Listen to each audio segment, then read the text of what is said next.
శ్రీ సత్యసాయి జిల్లా ధర్మవరంలో ఉగ్ర కదలికలు కలకలం రేపాయి. నూర్ అనే వ్యక్తికి ఎన్ఐఏ అధికారులు అదుపులోకి తీసుకున్నారు. ధర్మవరం కోట కాలనీలో అదుపులోకి తీసుకున్నారు. ఓ హోటల్లో వంట మనిషిగా నూర్ పనిచేస్తుంది. ఉగ్రవాదులతో నూర్ సంబంధాలపై ఎన్ఐఏ అధికారులు ఆరా తీస్తున్నారు. ఇప్పటికే నూర్ నివాసంలో 16 సిమ్ కార్డులు స్వాధీనం చేసుకుని సోషల్ మీడియా అకౌంట్లపై ఫోకస్ చేశారు. విషయంపై మరింత సమాచారం అందించడానికి మా ప్రతినిధి నాగేంద్రనాథ్ రెడ్డి అందుబాటులో ఉన్నారు. నాగేంద్ర, చెప్పండి.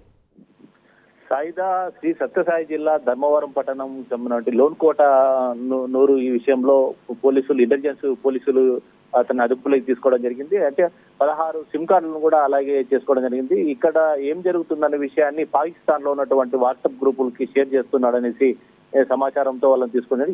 ఎవరెవరు షేర్ చేశారు, ఎక్కడెక్కడ షేర్ చేశారు, ఏ దేశాలు షేర్ చేస్తున్నాడు, ఇక్కడ సమాచారాన్ని ఎవరికి అందవేస్తున్నారు, ఈయన ఎవరికి కలుస్తున్నారు, ఎవరి ద్వారా సమాచారాన్ని సేకరిస్తున్నాడు, 16 సిమ్ కార్డుల ద్వారా ఏ మెసేజ్లు వచ్చాయి, ఎవరికి చేస్తున్నారు, దీని వెనక ఎంతమంది ఉన్నారు, ఒక ధర్మవరంలోనే ఎంతమంది ఉన్నారు, ఒకవేళ జిల్లా వ్యాప్తంగా ఉమ్మడి అనంతపురం జిల్లా వ్యాప్తంగా ఎంతమంది ఉన్నారు, ఇతను కర్ణాటక అలాగే తమిళనాడు ప్రాంతాలకు కూడా వీళ్ళకి విస్తరించి ఉందని మొత్తం ఆరాధిస్తున్నారు. ఇతను మొత్తం ధర్మవరం డిఎస్పీ కార్యాలయం తీసుకెళ్లి ఇంకా విచారణ జరుగుతుంది. అయితే ఏ విషయాన్ని డిఎస్పీ పూర్తిగా బయటికి చెప్పడం లేదు. ఎంతమంది ఉన్నారో ఇంకా విచారణ కొనసాగుతుందనే విషయాన్ని మాత్రం చెప్పారు.